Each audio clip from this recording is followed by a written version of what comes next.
everybody, welcome back to my channel, Fish Den 365, and welcome back to Topwater Tuesday. Today we have one you're going to want to see. We're going to go over 10 tactics, tips, and tricks for better toad fishing.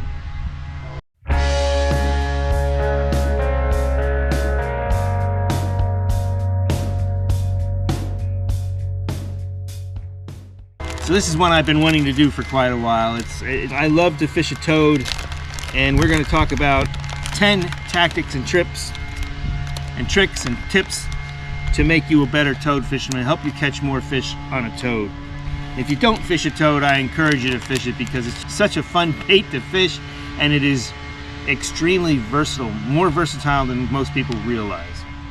Okay, so let's get started. So the first thing is what hook to use, using the best hook. And I've spent a lot of time over the years figuring out what is the best hook, and what my conclusion has been to use the Owner 5/0 twist lock hook. So this has the little keeper here, the little twist keeper, and you stick that in the nose of the toad. But before I do that, I have to give you tip number 2, which is to cut the toad. Let me show you what I mean by that. So these toads, especially the one I really like here, the horny toad, it's pretty thick from back to belly. And it has a slit, but it's not a very deep slit in the belly. So what I like to do is take a knife, and I'll start right where that slit begins, just under the nose of the bait. I go from the belly side, and I'll just cut right through it with my knife. I just cut right through it, and then I'll slide that knife down to where I have about a 1/4 inch from the tail end, from the butt, a 1/4 inch from the butt of the toad. I'll leave that in place because I want to have my hook come through there.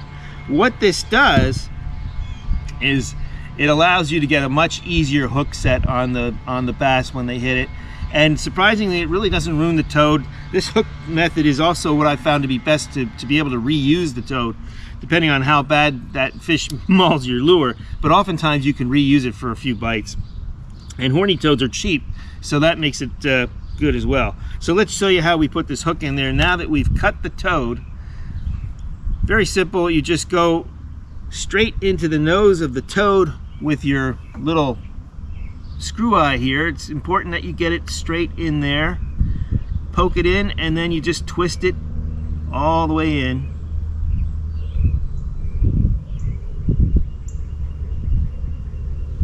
Got one more full rotation, and then you want to make sure that's set up so that the hook can go into the toad nicely, like this. So I line it up like this, and now I know where I'm going to be putting that hook through. I line it up. I use my thumb to mark that, put it through, and I want it to be very straight right down the middle, and there you have it. It's all set to go. Now that leads me to number 3, which is to dye the tails. I like to fish a green pumpkin horny toad with the tails dyed. So I dip them in dye, and that gives them this chartreuse look, or glowing effect. Why do I do that? Well, oftentimes I think this thing imitates a bluegill very well. And in a lot of the systems that I fish, the bluegills have tails and fins that are very bright. They almost glow, like an aqua glow color to them when the sun shines on them, and this imitates that very well. So I usually dip the tails, especially when I'm fishing a dark colored toad. Tip number 4 is to make it more weedless. So you could throw it like this, especially if you have some open water. The hook is somewhat exposed. It rides in that little crevice in the back.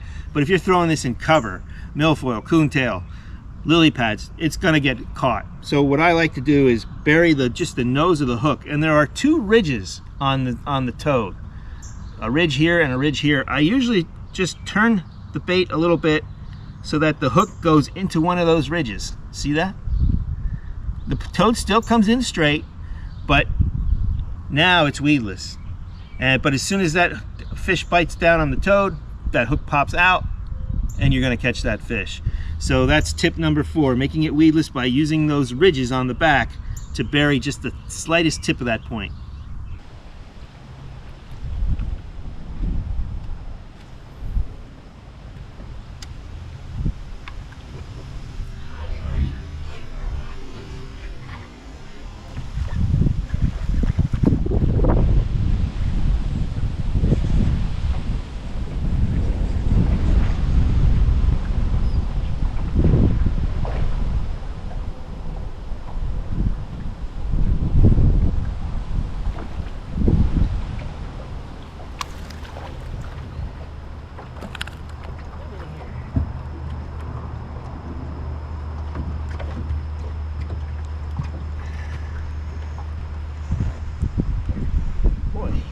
That bait.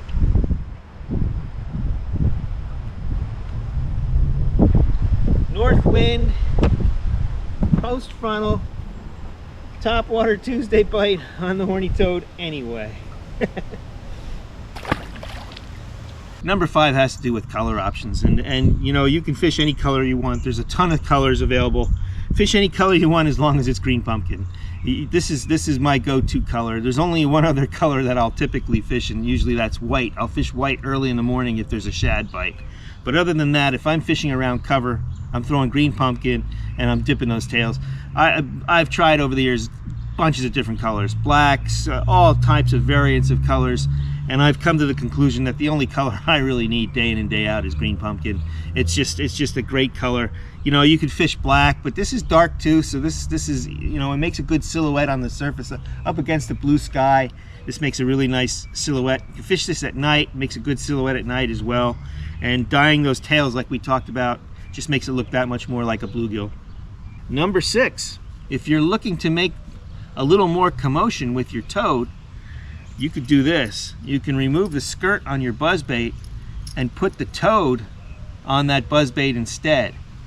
And what this does is it allows the buzzbait to stay up top easier because it's a bulky bait. So now you could fish this thing very slowly along the surface, slower than you would be able to if it had a skirt on there. The toad adds bulk, the toad has kicking tails under the water, and then you've got this buzzbait blade buzzing on the surface. So this makes more of a commotion. This is something you could use when there's a chop on the water, a little bit of a windier day, but then you can fish it ultra slow because that toad is allowing you to slow your presentation down. Number 7 is a tactic, and this is what I like to do with the toad and why I like it so much.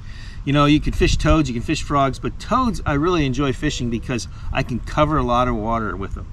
When I set that hook point into the toad the way I showed you and make it weedless, I can throw it anywhere. And so I'll throw it in lily pads and just reel it right through, stop and go. Sometimes I'll stop it in the little crevices between the pads. Can reel it through milfoil, coontail, all that stuff. And I can cover water really well with it and find the fish that way. Sometimes the fish blow up on the toad and you catch them, and it's easy. Other times though, they might miss it, but at least you know where they are, you've found them. And this is a great way to find fish in lily pad fields because they're not everywhere in the pads, and you can pick out and point out points and gaps and all those things in the pads that are more likely to have fish. All that's true, and where there might be some wood in the pads. But sometimes you can find some dynamite areas in the pads that no one else is finding because you've decided to fish a 100-yard section or a 200-yard section of pads and just fished it really fast, throwing the toad in there, and you found an area that's containing a lot of fish. And so this is one of the best ways to use a toad, is to find the fish. And if you don't catch them on the toad, well, then you can follow up with another bait. Maybe that's a frog, where you can just go in there and throw it in there and let it sit in there and drive them crazy with the frog. If that doesn't work, a senko is a good idea, or a tube, or a beaver. All those types of baits are great follow-up baits when you have a miss or two on the toad. Number 8 is, this is not just an effective surface lure. It catches fish under the water as well. And one of the ways that I like to fish it that way is to use a Gamakatsu 5/0 twist lock hook with a weight on it. This is a 1/4 ounce weight. So I've had days where they would not hit the toad on the surface, but they would hit it under the surface, maybe 6 inches to a foot under. And that's where this comes in. You can put this on the toad. It's the same setup. You just have the weight there. and you could fish it under the water or slightly under the water. And there are days where, I'm telling you, you wouldn't know it until it happens to you, but the fishing can be dynamite that way. So it's something to keep in mind. The other thing you can do with this is there are other days where the fish are only reacting to the highest speeds, as fast as you can reel the sucker in. And so when you have this, it allows you to keep that on the surface but at a higher speed. So now you can reel it in faster, and sometimes weighting it this way can do that for you as well, allow you to fish the toad that much faster to get that reaction strike. The other thing you can do with a toad that I've done before is you could fish it just as it is, like this, on a sea rig, on a Carolina rig, where you have the weight up the line and just have this on the bottom. And I've caught fish that way, and I've also caught fish using this as a jig trailer. And it catches fish as a jig trailer as well, and it's bulky, so it'll slow your jig down if you want that. The other thing is you can fish this on a Texas rig with a weight. I've caught them that way too. Those tails kicking, they just catch fish, and there's some bulk to the bait, so sometimes that's what the fish want. I've caught them all those different ways. Number 9 is about the multiple environments that this thing works in. I mean, you can fish it all these different ways that we've mentioned. I've caught fish in rivers, ponds, all different lakes. I've caught fish in open water, in the thickest cover you could imagine, in semi-cover. It just works where you throw it. And don't be afraid to throw this over open water where you might throw a buzzbait. Just throw this instead. It looks more natural than a buzzbait, and these tail kicking is subtler, and in many cases that subtler tail kick with the subtle sound that it makes is more effective than a buzzbait. It just depends on the fishing conditions. But if you've got flat water or just very calm days, that can be a really good way to fish it. Also, they really like this bait, it seems to me, on days where you have heavy clouds or storms rolling in. Even during rain, light rain, this thing really crushes fish. And so don't be afraid to fish it in these multiple environments, because it catches fish. It's caught fish everywhere I've thrown it. Well, we've made it to tip number 10. The last tip is an interesting one as well. I call it the death spiral. So when you hook the toad this way and you throw it out there and you leave the line slack, it actually sinks very slowly like this. It does this crazy circle, this crazy spiral. Got a car coming here, hold on a minute. And I've caught fish just allowing it to do its death spiral. That's what I call it. In fact, one time I had a little standing bet with a buddy of mine that I could catch a fish on a toad in water that was 50 degrees. Because I knew about the death spiral. There was a beaver house, and I knew where this beaver house was, and I thought, if I can make that toad do that death spiral in 50-degree water around that house, I'll catch one. And I did. It was a white toad. I fished it like a little shad, injured shad, and it did its little circle thing, and I let it go down there in front of the beaver house. Sure enough, I caught a bass doing that. So this is another way that you can use this toad. And I've found that this happens too sometimes when you're reeling this along and a fish comes up and misses it, hits it and misses. If you stop it and it starts doing that death spiral, sometimes it'll turn around and come back and just crush it.